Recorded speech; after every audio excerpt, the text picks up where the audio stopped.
Welcome, welcome, welcome, my lovely brothers and sisters.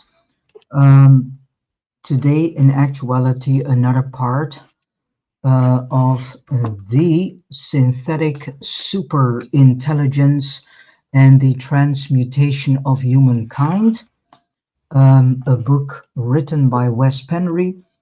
You can download the PDF for free on one of the mentioned websites. You can find the links in the text box beneath this video. Today we continue with the random chosen topics from this book. And as you can see, we need to question all technology and the agendas behind it. What I said yesterday, nothing in this world is happened randomly. Nothing in this world is coincidentally. Everything is carefully orchestrated, from psyops to all the mass hysteria, chaos, mayhem, havoc. It is all it is all instigated. It is all being carefully thought of behind the scenes by the overlords, who have given their proxies and minions here on Earth the task to make sure that there is enough chaos going around, so that many people are completely being distracted, and this helps them to roll out their agendas. Because if there is mass chaos, then people are so completely sucked by it that they don't have any ears to hear for other information and seeing what is truly going on. Today, the United Nations' role in transhumanism. The United Nations has never been there for us humans, and we can know this. Look at the beginning until the day of today. What has the United Nations done for us humans? Completely nothing. This whole Declaration of Human Rights and the Declaration of Children's Rights, they have created that to make us falsely believe that they are there for us. But in actuality, the United Nations is nothing more than an extension of the overlords and themselves, through which they can roll out their transhumanistic, digital, cyborg, singularity, metaverse agendas. So this makes also me saying that we need to acknowledge and wake up to the fact that we are on our own. There is no such thing as a savior. We only can save ourselves. How can we do that? By informing and educating ourselves. The more knowledge we get about all the things that is going on, the more we start to see things for what they really are. Second is also to prepare yourself in the spiritual, in the physical, and also psychologically, for a moment that could come, and I truly and sincerely hope shall never come, but seeing all the things that are rolling out, could come, that you are preparing yourself to leave everything behind you. I am doing this for several years. I'm preparing myself step by step for that moment, that if the mayhem comes so deeply here on Earth, that I can just go to somewhere. What that place is, I don't know, but we need to ponder upon a plan for ourselves, and a plan that makes us able to leave everything behind. And we need to prepare ourselves to get detached from things, so that you can easily pick up your keys and can go, if you have a car, go in the car and just go to some place. I would highly recommend to choose some other transportational vehicle that does not use any thing as gas or whatever. Um, but preparation is indeed something very important to do so. But the biggest preparation that you need to make is the question for yourself: do you want to participate any longer in these singularity agendas? Do you truly want to become a cyborg from the inside out? That is the question you need to ponder upon. If you do not want to participate that world, then you need to make a plan B for yourselves. So all the organizations and institutions here on earth never were created for our sakes. Never. And I know it's hard to hear, but it is the painful reality. The ones that are controlling us, they don't give a darn thing about us.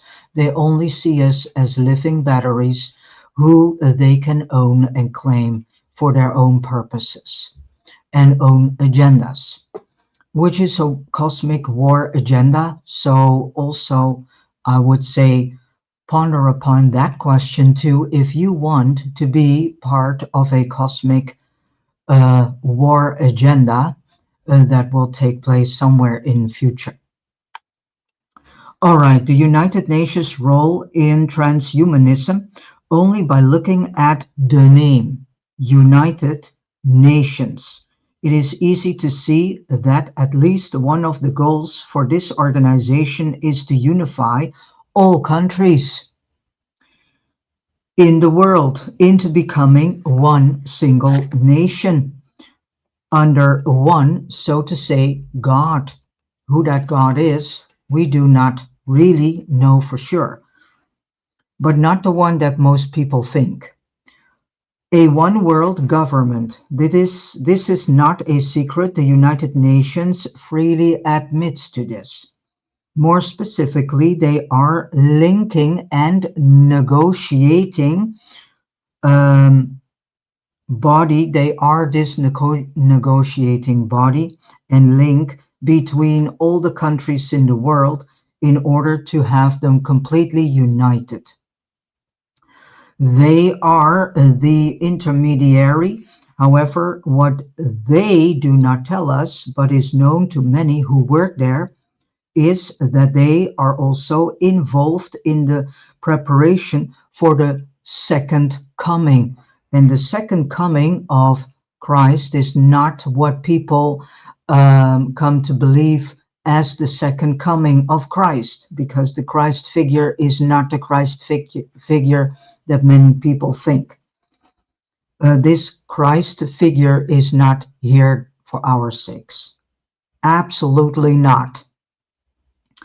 A religious leader who will sit upon a world throne. The United Nations supports the artificial intelligence movement as well. So here you get the understanding that we do not have to go to the United Nations for any help of them, because they do not give in. And if they do, they will make sure that they can roll out their solution, which of course is a solution given to them by the overlords themselves. The second coming from a new perspective. Before we move on, I want to make a little correction here, because in the Wes Penry papers, in this case, Wes Penry, argued that the returning Messiah would be an AIF leader who will take on that role of becoming the world leader. And AIF is the overlords group. Aside from the fact that evidence of this was discussed in the Wes Penry papers, it is also supported by a number of channeled entities, such as the Ashtar Command, the entities behind the so-called Great White Brotherhood. This is going back to the Theosophical Society from the 19th century, founded by Madame Helena Blavatsky. She was channeling what she called, so-called, between quotation marks, ascended masters who were not ascended masters at all. And their messages had everything to do with the Ashtar command, descending to earth to help, between quotation marks, to save us from ourselves. Alice Bailey, one of Blavatsky's successors, continued to spread her mentor's teachings even more extensively, emphasizing the messianic message. And I want to say that Alice Bailey also was part of the Fabian Society with her husband. They were forming the board of the Fabian Society, so to say. She had deep ties to the United Nations through something she called Lucis Trust, which is still part of the United Nations. The term, between quotation marks, Lucis Trust, is actually a play on Lucifer's Trust and Lucifer's publishing company. Something that was discussed in detail in the West Penry papers in the 1980s. A man who supposedly possessed unnatural powers was a frequent visitor in the United Nations building and even met regular with US presidents such as Bush. He is believed by many officials in the United Nations to be the new so-called, between quotation marks, Messiah. As a matter of fact, many who hold positions in the United Nations are theosophists, i.e., they follow Blavatsky's doctrines, while many others are fundamental Christians and or born-again Christians, and thus believe in the second coming.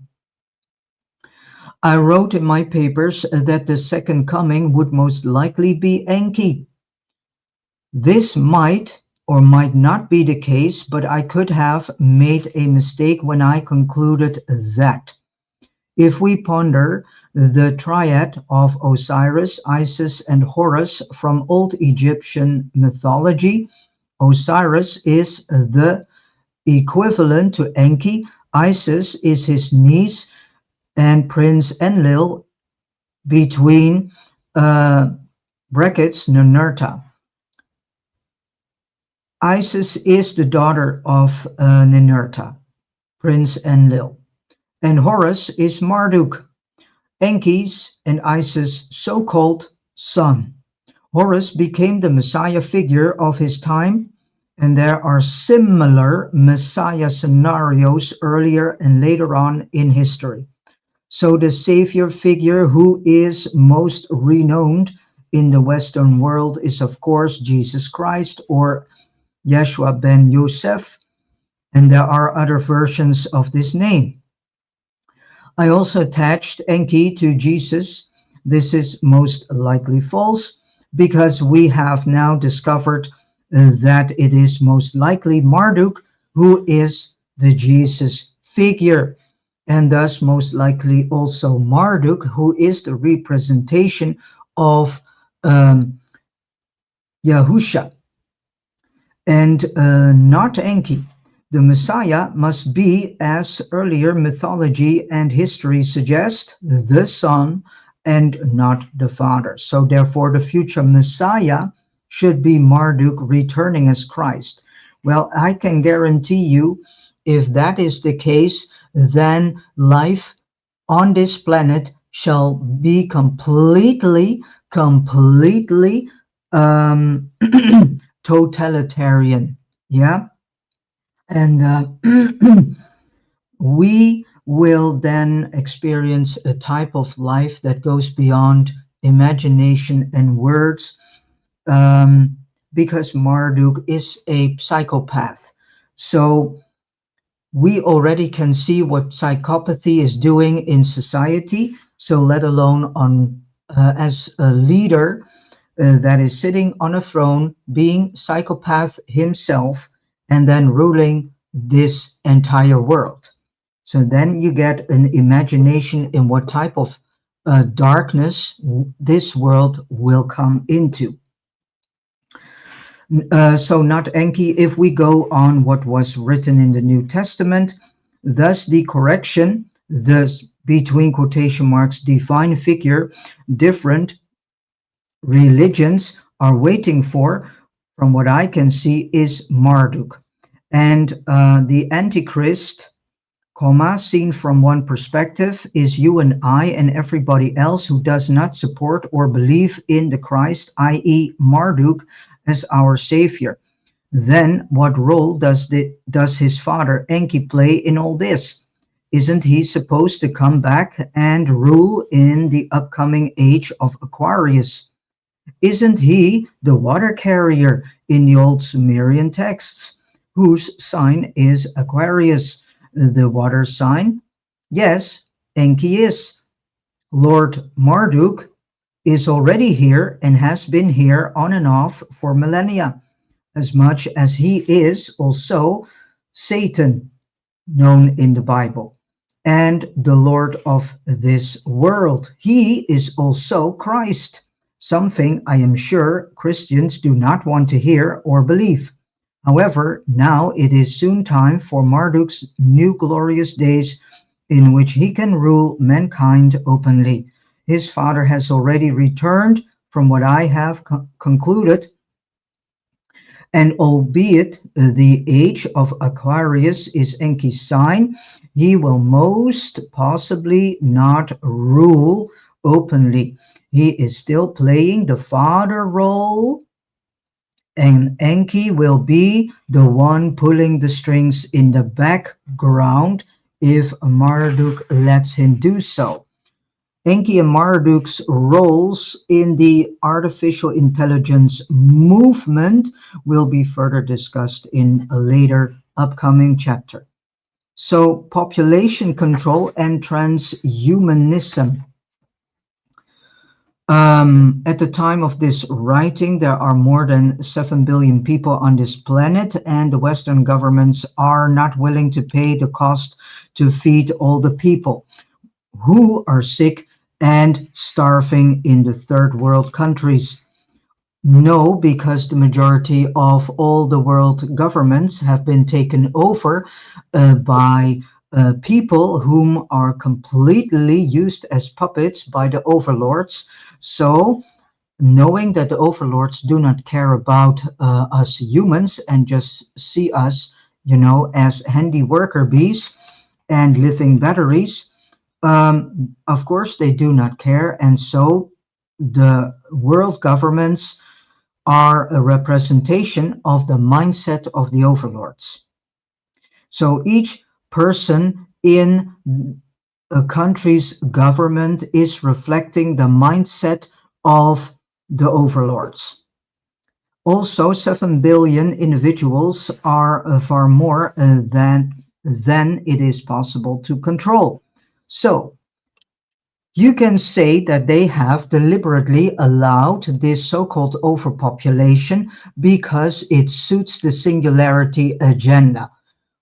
Why am I saying this? Because they created deliberately a so-called out of hand and out of so-called control situation by deliberately creating overpopulation.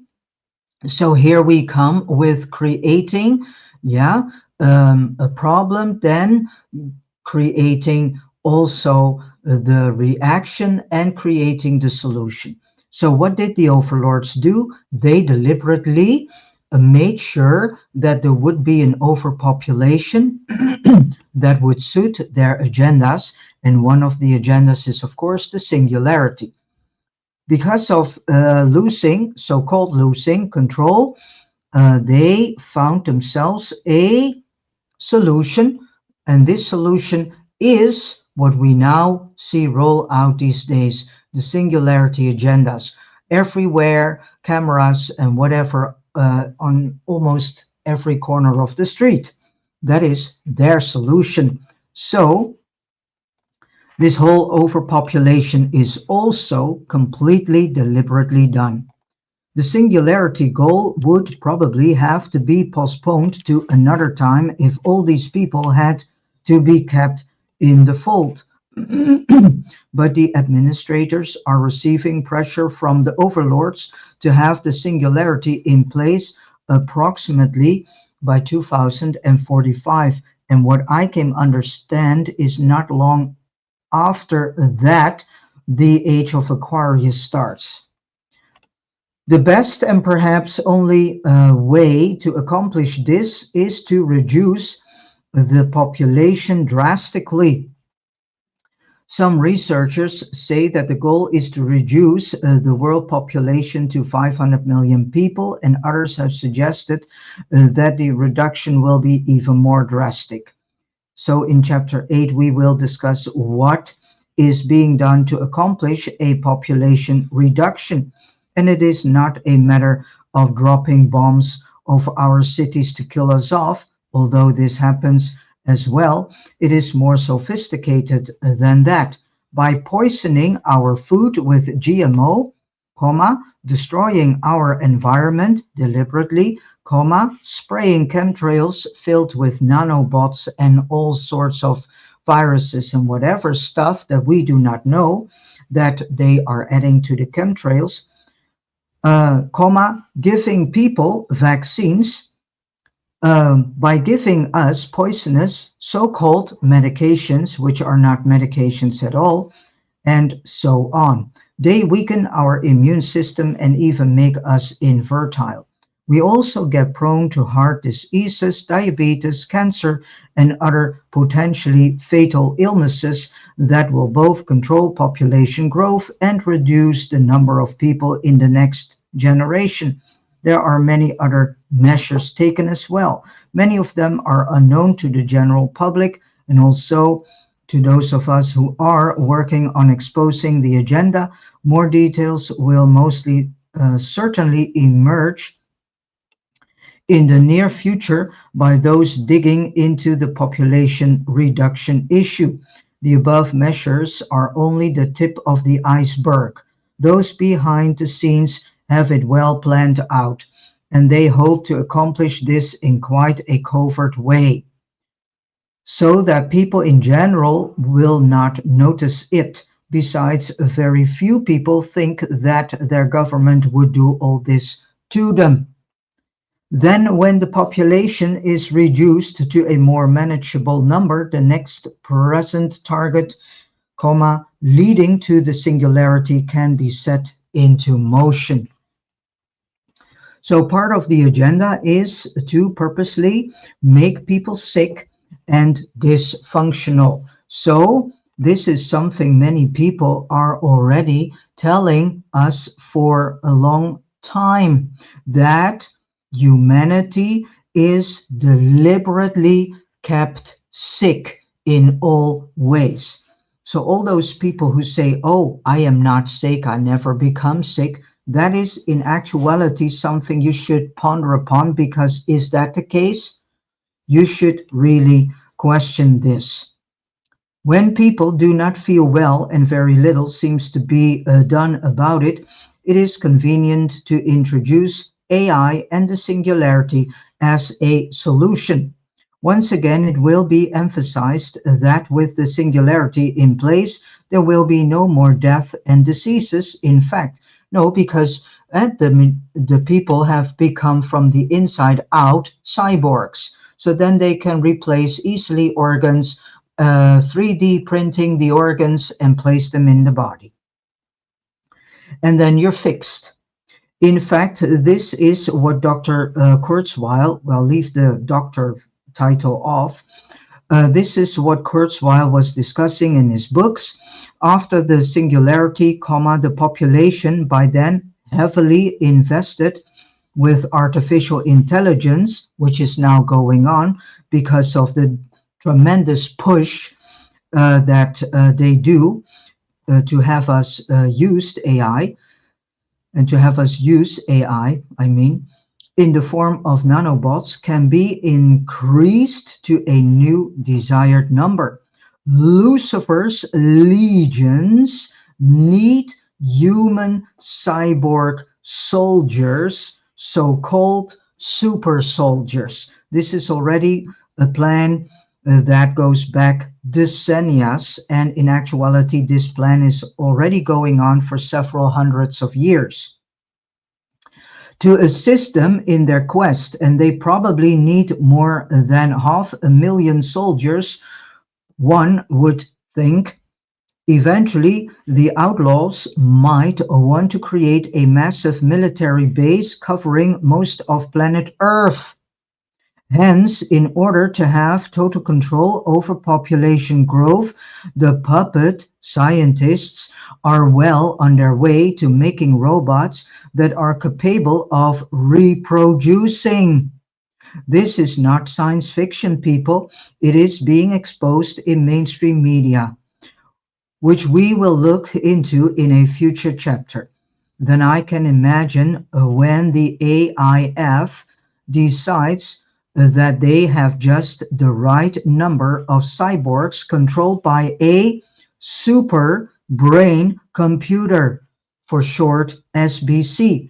They can stop the cyborg bodies from being able to reproduce. No one will probably protest because a little change in the, between quotation marks, chemistry of the SBC will affect and transform the neurological pathways in the world population, and everybody will think that whatever idea the overlords slash AIF come up with is brilliant. Also, by controlling our neurological system via nanobots, whom are working as antennas in our bodies, they can easily manipulate us into thinking that we came up with the idea ourselves. This is already going on because you need to question your ideas. If you have an idea, please question this if it is really coming from your own spirit. If not, then it means that someone has planted the idea in your mind. Yeah?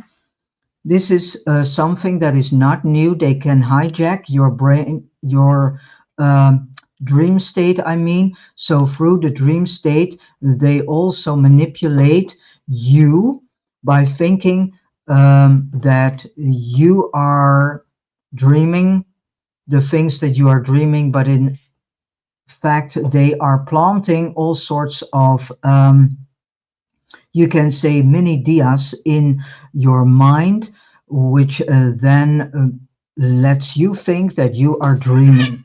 So the same is also going on with ideas. They can plant in nighttime when you are asleep ideas in your mind, and then you wake up and several days later, bloom, you think that you came with a brilliant idea. Well, that is not always the case. So if you come up with ideas, ask yourself if that idea is literally coming from your own spirit.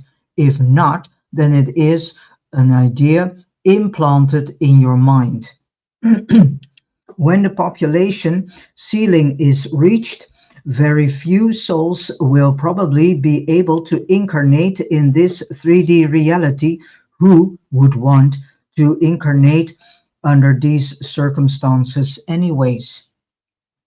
So now I would like to show you an interesting dialogue on the subject of life and death, quoted from Kurzweil's website.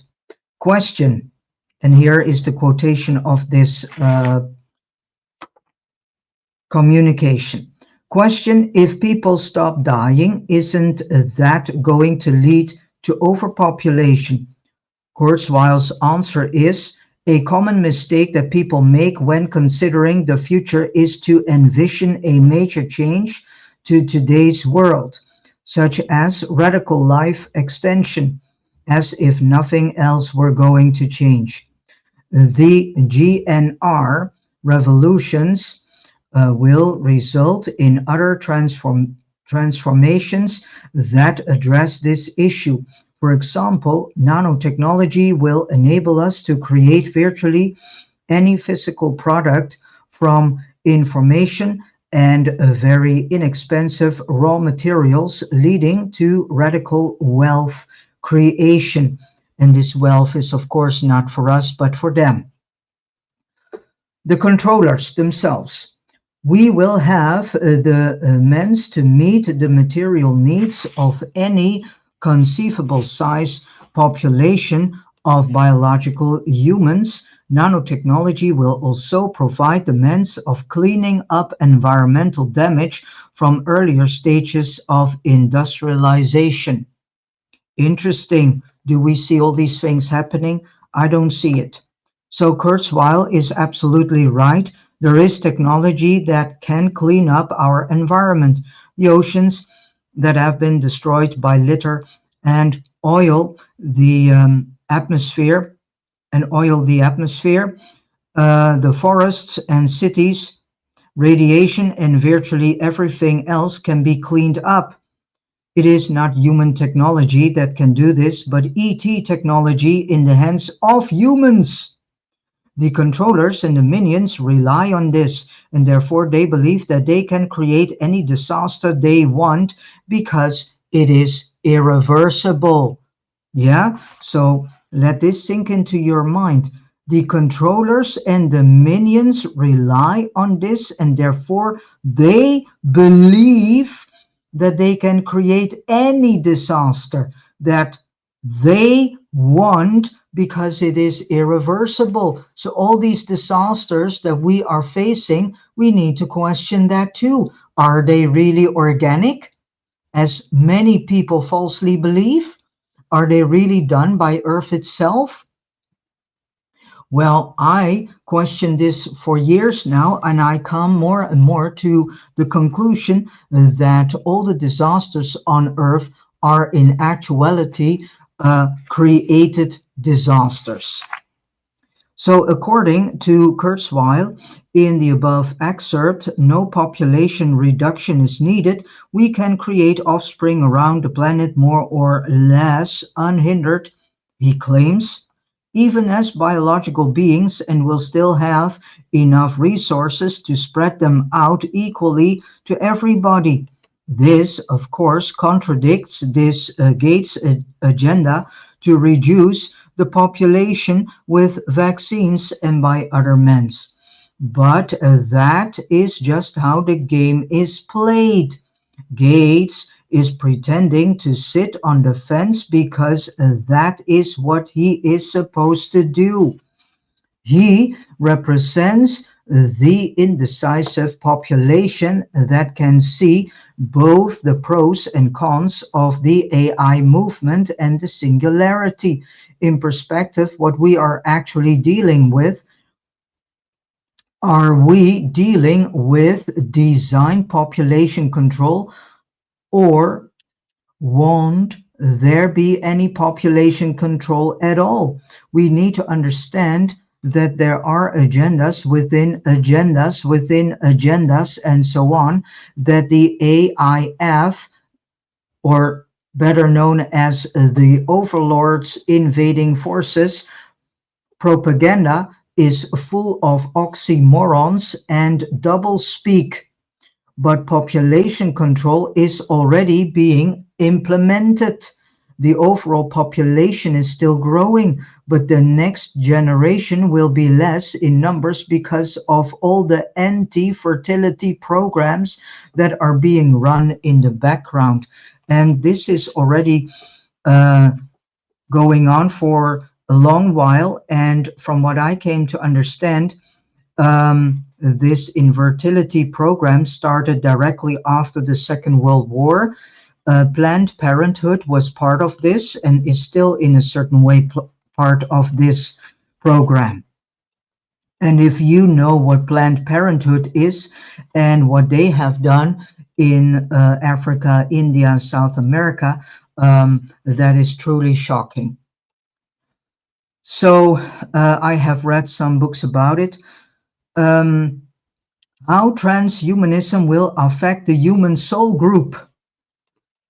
James Mahu of the Wingmakers made a very distinct statement in the essay, The Fifth Interview of Dr. Neruda, where Dr. Neruda says the following: technology will evolve from external-impersonal to external-personal to integrated-personal, to internal-personal.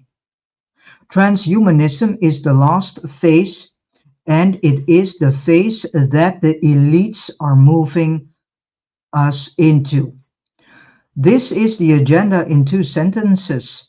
The administrators are indeed merging technology with biology and are then transforming technology to become internal and part of the personal, the inner self.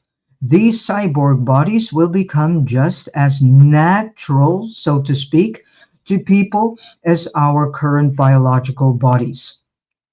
The technology is going to be impeccable in that sense. Nothing will be released to the public without first having been tested in the military. Soldiers are the guinea pigs for all major projects, as they have always been. So here comes another clue of the war agendas. Yeah? If you sign up, for the military, they own you. If you sign up for the military, they own you. Once they have once you put your signature on the line, you become military property. So I repeat again, if you sign up for the military, they own you. Once you put your signature on the line, you become military property. And you need to follow orders. You have ceased being treated as a sovereign human being. Your sovereignty is completely signed away by yourself and can be legally experimented on. Better said, you cease being treated as a sovereign human being, and so the military have rights over you so that they can legally experiment on you. So all these boys and girls need to wake up because they join the military under false pretense by thinking that they are doing a patriotic deed, by thinking that they are defending their country, which is of course not the case. So again, you cease being treated as a sovereign human being and can be legally experimented on because you have become the property of the military. This is obvious even to those who have never been in the military when we look at how war veterans with PTSD are mistreated, if treated at all. Exactly. If your job is done, what is happening? The military says, thank you, and then kicks your ass out of the base and then says, go on with your own life, don't bother us anymore. So what happens is that the military then is treating these veterans as trash. Yeah, that is what is happening. They don't care about the people. The great majority of homeless males are veterans. Some of them are compartmentalized, that they only have vague memories of their military service. Their trauma does not always develop in war situations. It can also come from cruel experiments. When the experiments are over, the victim is given amnesia and will not remember anything until perhaps several decades later when horrific memory flashes the surface. And then probably the person will link this to their war experience. But indeed, they were not part of the war experience at all. They were in actuality uh, these cruel and horrific um, experiments that were done on them. Once the tests have passed the military criteria, it is time to release the new technology to the public.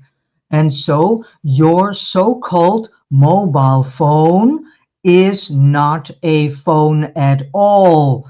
It is a military device. And many of the individual targets, the targeted individuals, can say that they, for most times, also are being targeted through mobile phones. They can use your phone without your consent for killings. Through satellites, they can know who is around you. And if there is a person around you that is on the list, then they will use your phone to send a target to that person. Yeah, and to target that person.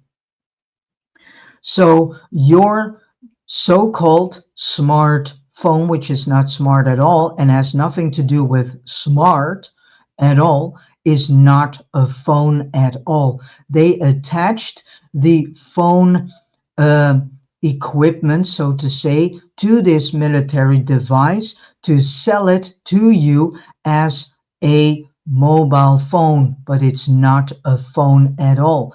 It is in actuality the controller of all the Internet of Things. Your mobile phone is the remote controller through which they control and manipulate you.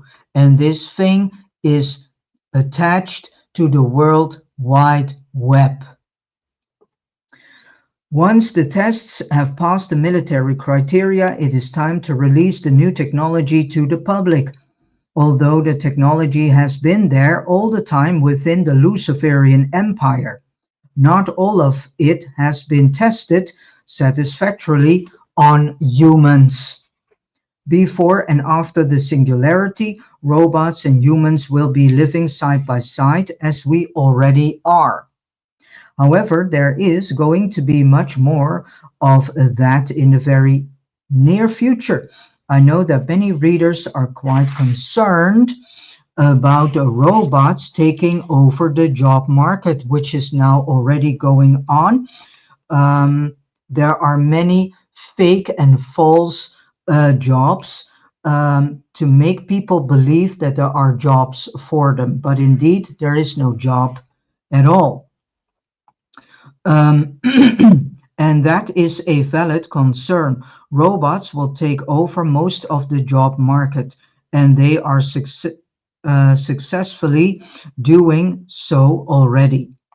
As we will see, this too is part of the plan to instigate more fear in humanity, but also is part of the plan of the universal basic income, because they want to have every person out of the job, sitting at home and getting from the state a certain income.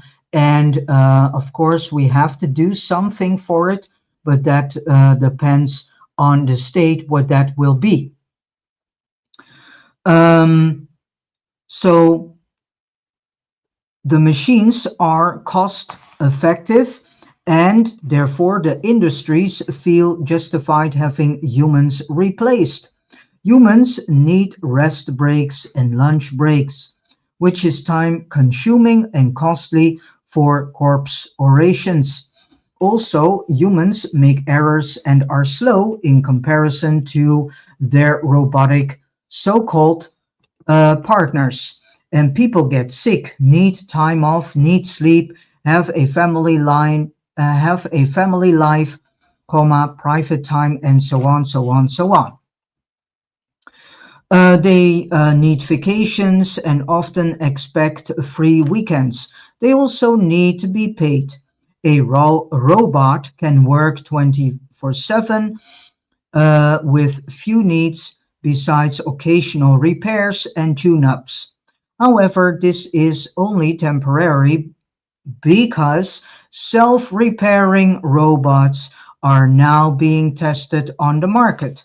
Of course, there needs to be some kind of equilibrium in the world of business. If most of the population is unemployed, they cannot feed the corporations with money to buy their products, so the constant money flow will stop and everything will crash. The administrators have thought of that too. So the robots with their artificial intelligence will not totally take over the market. There will still be workers, although they will be forced to work more and more side by side with robots. However, the fear of having a totally robotic controlled market is a part of the initiation into the AI agenda. So Kurzweil was asked about robots taking over the job market. He admitted that this might be a so-called problem in the beginning, but as soon as the world is under serious reconstruction to serve the singularity, there will be work for everybody. In the meantime, to hold us over, we might need government aid, he says. Well, with all the current and future financial crisis, this does not seem feasible. But then again, the administrators are busy working on crashing the world economic system so they can create a new form of world currency, and this is already being on the market. This is this digital currency that will supposedly work in the post-singularity world. Whatever happens in this regard, I sense tough times ahead, and this is already going on. um, the last I want to say is something about smart cities and the Venus project. I take some parts of that. So, smart cities and the Venus project. What will the future, post-singularity cities look like? At this point, do we have a clue? Yes, we do have a clue because this is already in the planning and as is the norm for the moment. The controllers keep us informed. If we only know where to look and how to interpret the information that we are being given. One of the prospects out there showing how they might want to set up these cities is the Venus project. The following is a brief summary of what this project allegedly stands for. So what is the Venus project? Very briefly, the Venus project is an organization that proposes a feasible plan of action for social change, a between quotation marks, holistic global socio-economic system called a resource-based economy, RBE, that works towards a peaceful, between quotation marks, and sustainable global civilization. All these words, you need to see them in quotation marks. Yeah, it outlines an alternative to strive towards where Human rights are not only paper proclamations, but also a way of life. The Venus Project presents a vision not of what the future will be, but what it can be if we apply what we already know in order to achieve a so-called sustainable new world civilization. It calls for a straightforward redesign of our culture in which the age-old problems of war, poverty, hunger, debt, and unnecessary human suffering are viewed not only as unavoidable but also as totally unacceptable. Anything less will result in a continuation of the same catalog of problems found in today's world. The Venus Project presents an alternative vision for a, between quotation marks, sustainable world civilization. Unlike any political, economic, or social system that has gone before, it envisions a time in the near future when money, politics, self, and national interest have been phased out. Although this vision may seem idealistic, it is based upon years of study and experimental research. It spans the gamut from education, transportation, clean sources of energy to total city systems. The way this is written is probably sounds pretty good, but flip the whole thing and then you start to read the actual purpose. So, the way this is written, it probably sounds pretty good to many people, but contemplating what we have learned so far, the Venus Project fits rightly into the AI singularity agenda. This project has attracted significant media attention since it started, and I have a little doubt that the architect who designed this project is working on behalf of the administrators and the overlords. There is a reason why I believe this to be the case, and I will show you soon. The visionary and the architect of the Venus Project is Jacques Fresco, who had his 100th birthday on March the 13th, 2016. So Fresco argued that it would be too costly to remodel the old cities we already have. So instead, they want to build something entirely new and futuristic to emphasize the new beginning of this new world civilization. So the Venus Project is a model of a smart city. So if you read that piece of text again, this is exactly how they carefully wrap everything into.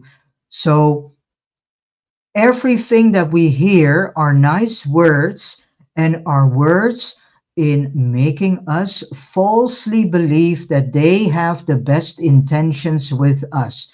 But if you start to flip everything the controllers and their administrators, their minions and proxies here on earth are telling us, if you flip that, then you start to see what they are actually saying, and then you start to see that what they are saying is not in our best interest at all. So, something I also wrote about in the West Benry papers. Ideally, having a new monetary system in place, which is already going on. The Venus Project website refers to resource-based economy. So the entire project seems like utopia come true. And this is where all the World Economic Forum agendas are attached to. So they also are part of this Venus project. Yes, the so-called green agendas. Um, However, the resources must come from somewhere in order to be able to build smart cities around the world. The solution, according to this project, is, of course, a one world governance, and here it comes, of a one world economy. That is why it is called World Economic Forum, where all parts of the world contribute to pay for these smart cities. E.G. If a certain country needs a smart city, the entire world will contribute financially to build it. Countries will probably still exist, but they may become more as provinces in a global superstate. So these smart cities, as the plans go, will be populated with a new human species that are cyborgs, half human and half machine, and infested with AI. The remaining fully biological humans who refuse to be part of the singularity cannot live in these cities by default. They will be outcasts. Life in those cities will be so different from life outside the cities that based on our human standards of ethics and morals, between quotation marks, you and I would find ourselves in a nightmare if we would live in them, side by side with a great number of super intelligent, hive-minded cyborgs. We wouldn't be able to intellectually function there. So that is why we already experience this through these non-player characters. They are in actuality, you can say, bridging this. Yeah, you have non-player characters without any soul and mind, which means just a body with an energy system attached to it. And then you have the non-player characters with a soul and mind, but their mind is completely controlled.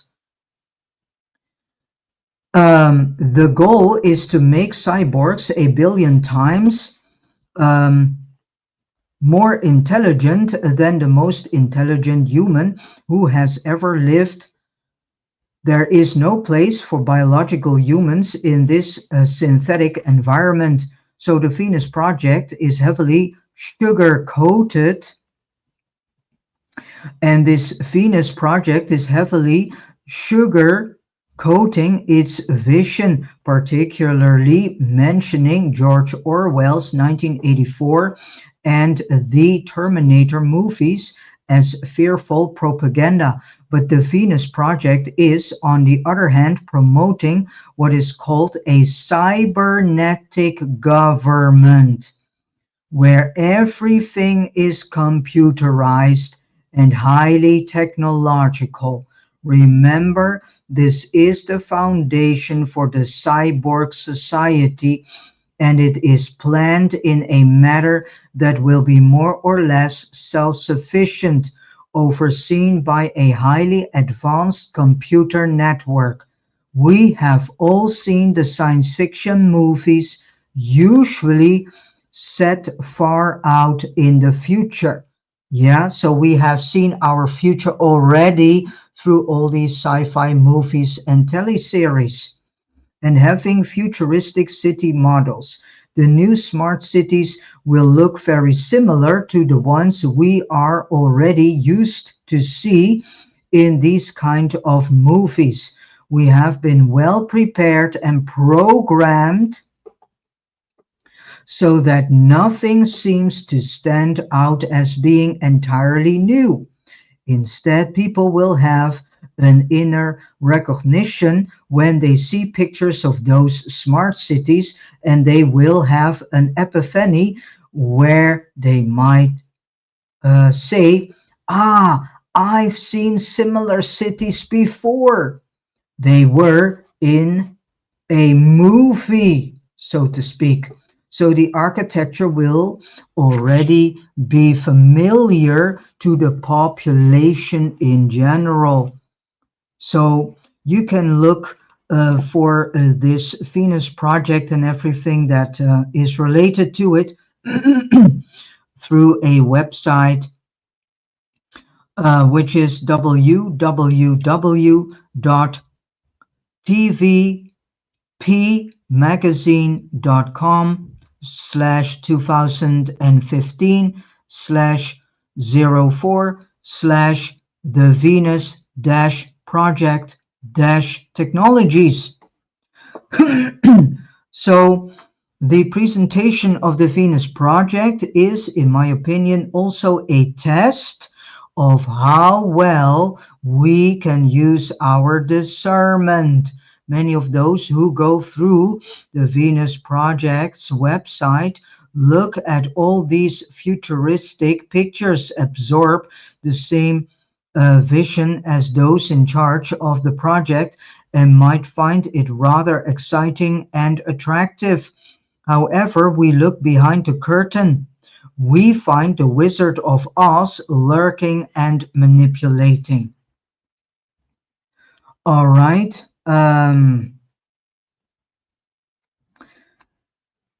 The Venus Project calls for a straightforward redesign of our culture. So the side notes in its frequently asked questions section, it envisions a time in the near future when money, politics, self and national interest have been phased out. So the United Nations, better said, it concludes echoing the terminology of internationalists the world over, especially those at the United Nations, about how to redistribute the world's wealth in areas such as the law of the sea, outer space law, environmental law, human rights, and humanitarian law. So by simply excluding children from the equation, Fresco is taking population reduction and the splitting of the family unit to a new level.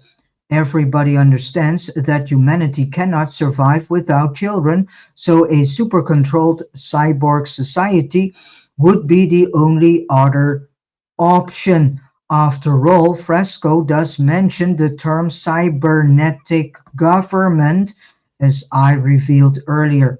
Also, Fresco is not shy to express his views, which are not short of hinting at a totalitarian, psychopathic society and sociopathic society on a global level.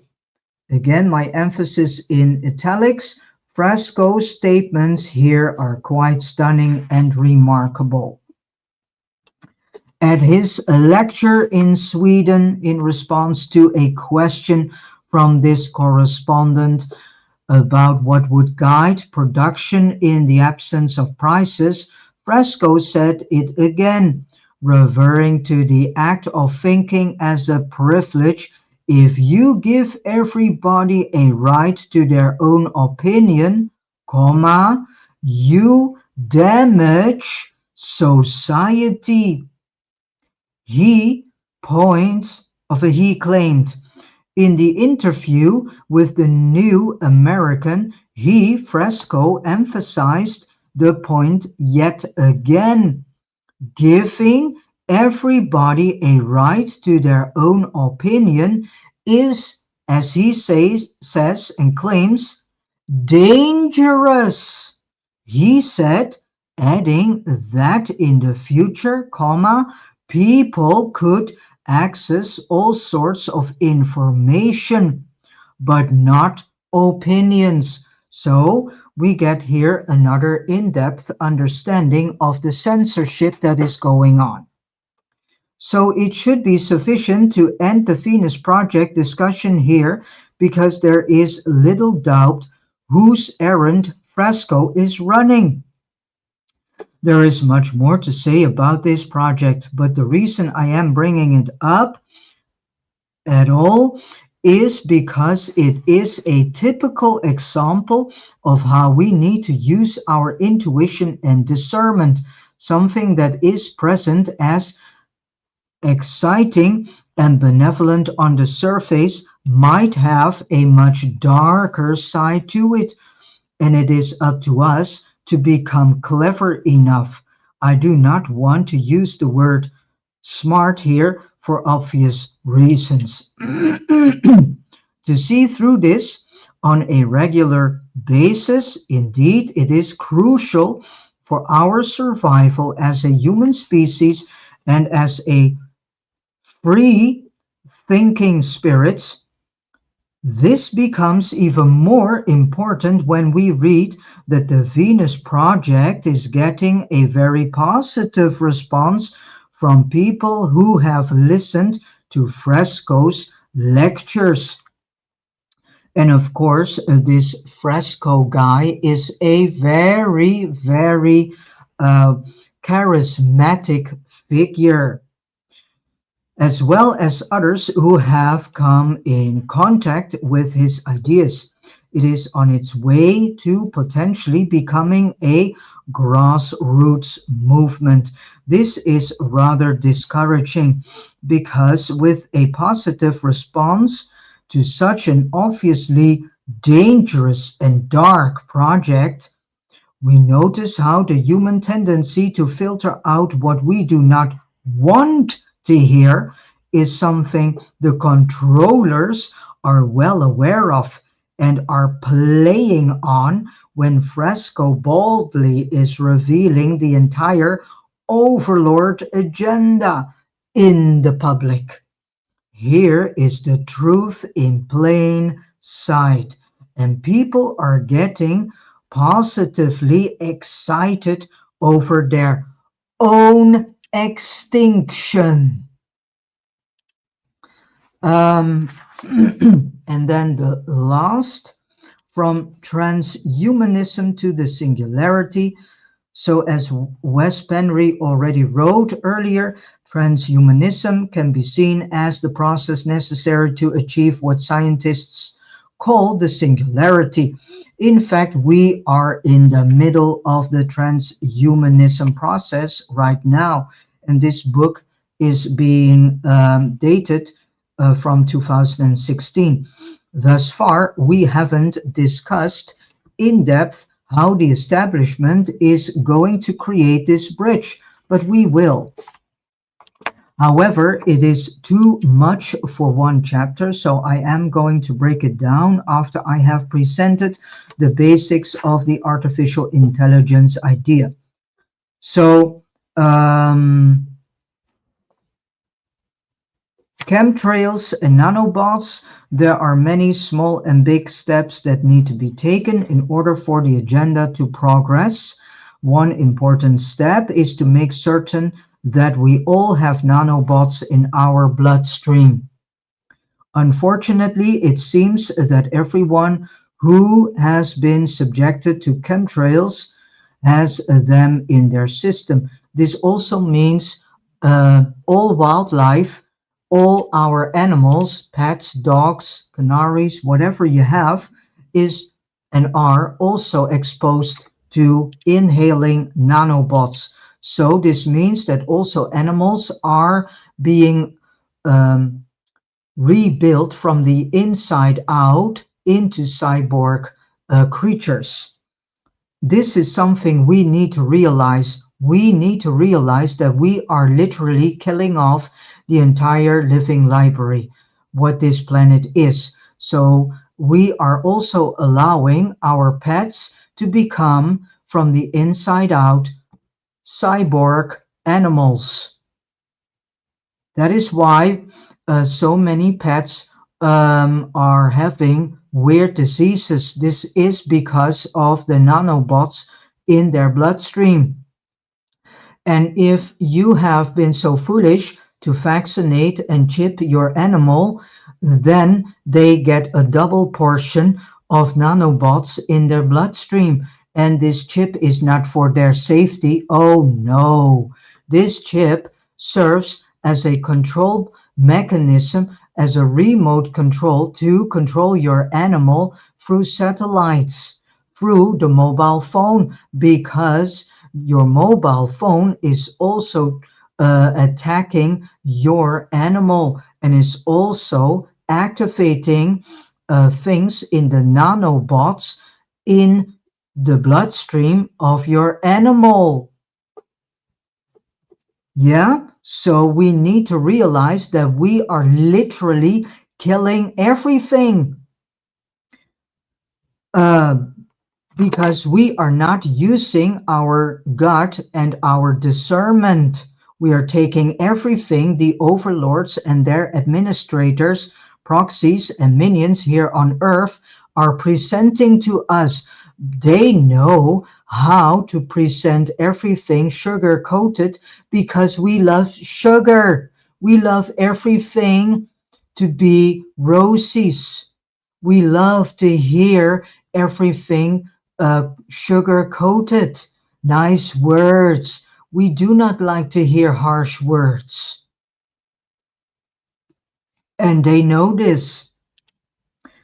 So, unfortunately, it seems that everyone who has been subjected to chemtrails that has them in their system, including me, Wes Penry, and so also me, whom is reading this to you.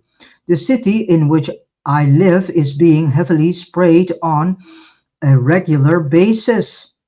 There is not much we can do to avoid this. After all, we need to breathe, and when we do, we are likely to breathe them in. And if the things were not horrific enough, all these nanobots, when it rains, they come in the soil and they are coming in the food. So we also eat them and we also drink them through the tap water and every beverage we take in. Even our clothing are polluted with nanobots. Because if you walk outside, it um, dwells upon your clothes. I know this might come as a big shock to people, and many will doubt that it is true. Well, it's not. So it is true because there are many people who can testify this. This is understandable, but the controllers will see to it that everybody on the planet gets these nanobots in their blood, one way or another. And the proof of this is coming from the horse's mouth, which I will show the reader in the next chapter. After all, if you were to decide how to best invest as many people as possible with these nanobots without their knowledge, wouldn't it be a good idea to include them in chemtrails? Of course. Also, I wrote in the prologue, nanobots are supposedly embedded in many medications. So if you take medicines, you also take nanobots in you. Yeah? The same for drug prescriptions for your animal. If you give them to your animal, they get it. So try to use as much as possible, yeah, more natural based medicines for yourself and your animals. Although even that is something we can question, yeah, but it is always better to have something given to yourself and your animal that is not from the pharmakeia industry. It has been suggested that it all started with pain medications, opiates, such as Vicodin slash Norco, comma, oxycodone slash Percocet, comma, MS-Contin, long-acting morphine, comma, and OxyContin, long-acting oxycodone slash uh, Percocet. Since then, it is allegedly been added to most medications on the market. What effect will these nanobots have on the individual? The same with blood transfusions. Um, you need to question these too, because if you get blood from another person, you get also nanobots in your bloodstream.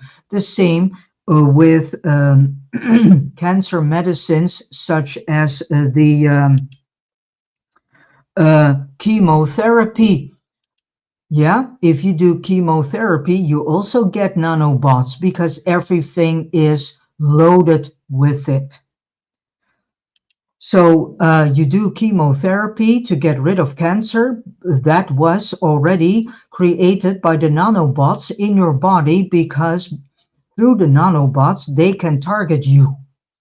Yeah, they can create diseases inside your body and then make a whole excuse talk around it. And then they collect money door to door for a project to cure so-called cancer. They have already the curement, but they don't care about us. So they instigate through these nanobots in our bloodstream all sorts of diseases. And I truly believe that those who get car accidents and are dying, um, this is also triggered through nanobots. All of a sudden, something through the satellite is activating something in a nanobot that has a dramatic effect in your body. And so your body tries to defend itself, and boom, you are in an accident of some sorts and die off. Or you come in the hospital where you also are being spoon fed with medicines containing nanobots. What effect will these nanobots have on the individual? Are we now doomed to turn into machines? At the moment, comma, nothing drastic will happen, and what will occur in the near future depends on the individual and the person's level of consciousness, comma, I.E, vibration. Those who are totally ignorant will respond exactly the way the controllers anticipate, and the nanobots will, when activated with time, replace the human immune system. The nanobots contain artificial intelligence on the nano level that will respond to outside stimuli.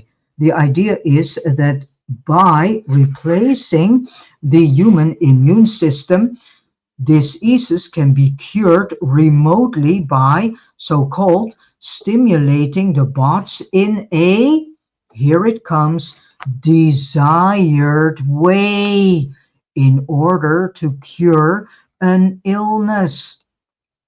So now you can understand why they try to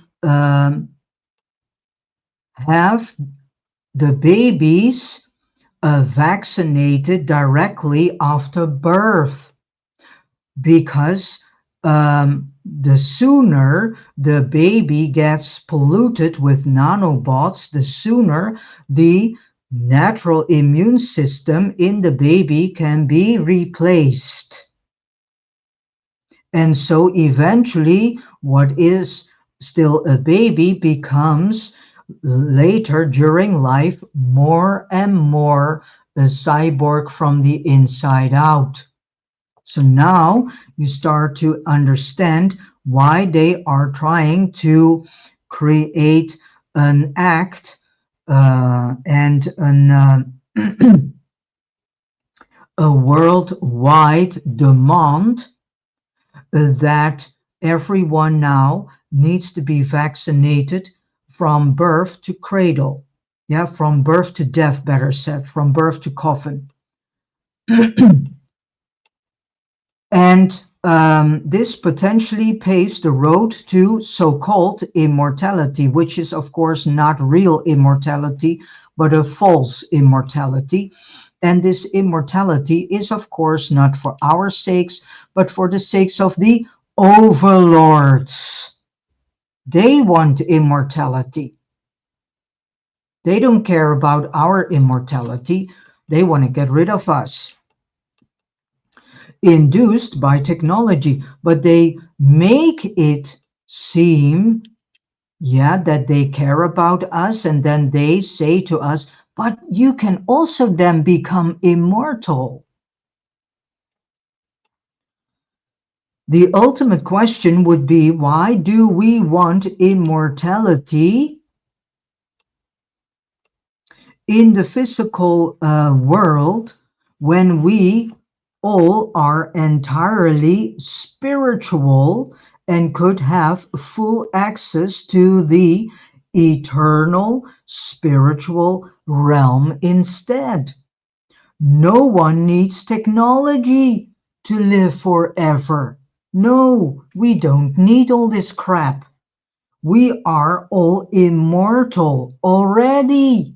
We need to remember this.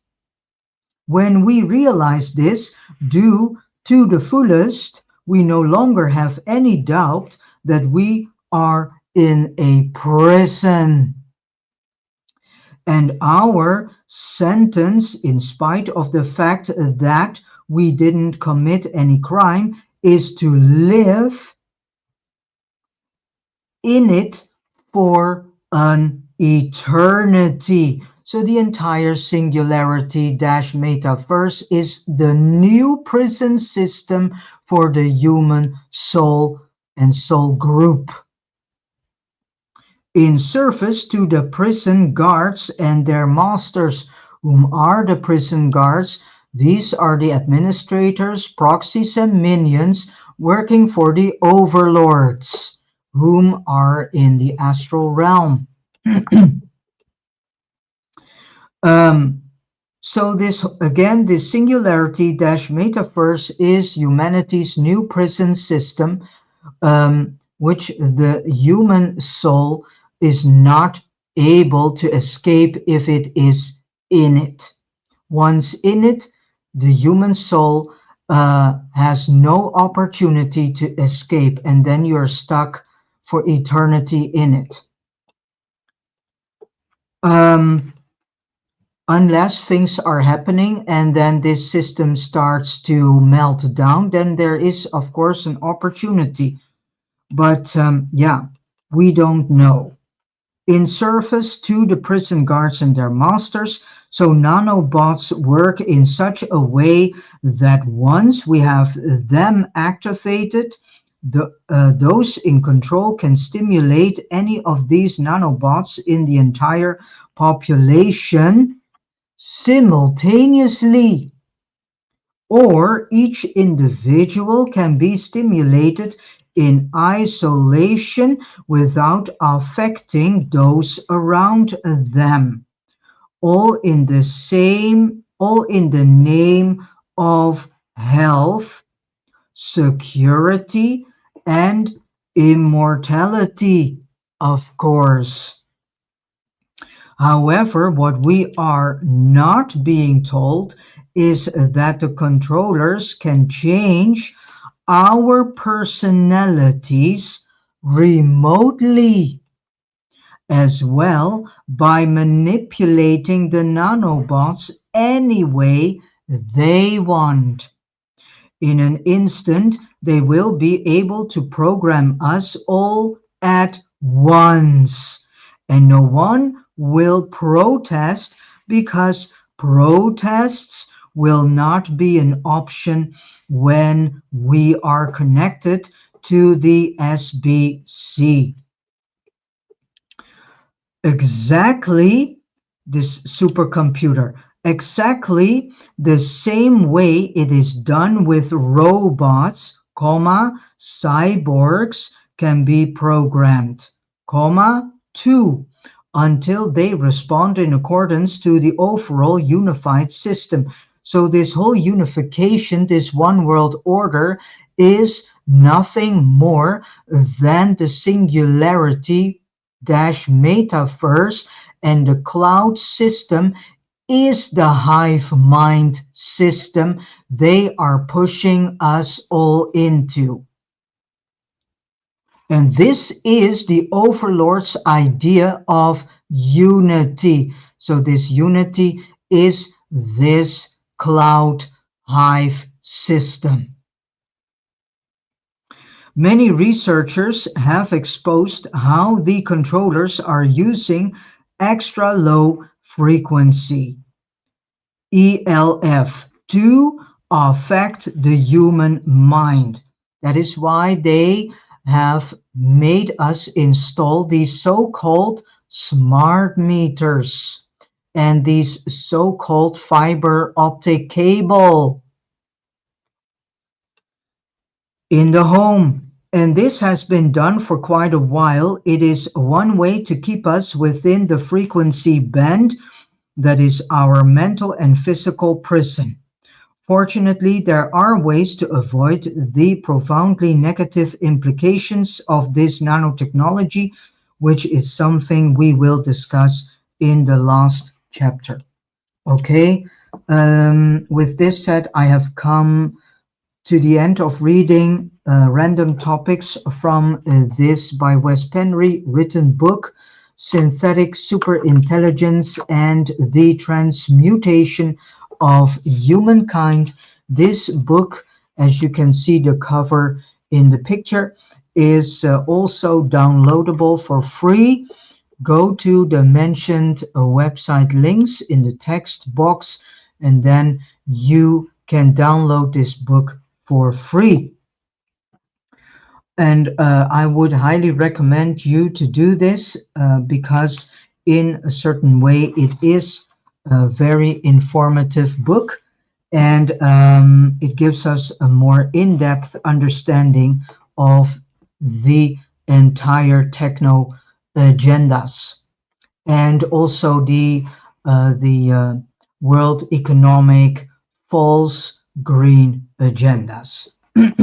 Because all these green agendas are in actuality all making sure that the singularity can be fulfilled and succeeded. All right. I want to thank you so much for listening along, and I wish you all a beautiful and joyful day filled with a lot of wisdom and knowledge and information and also truth, all coming from your own spirit, because you can communicate with your own spirit and that revelations may be given to you also from your own spirit. As last, I will close off this live book reading with a short piece of music titled Hope, and is being created by Ben Sound. All right. Thank you so much and see you next time.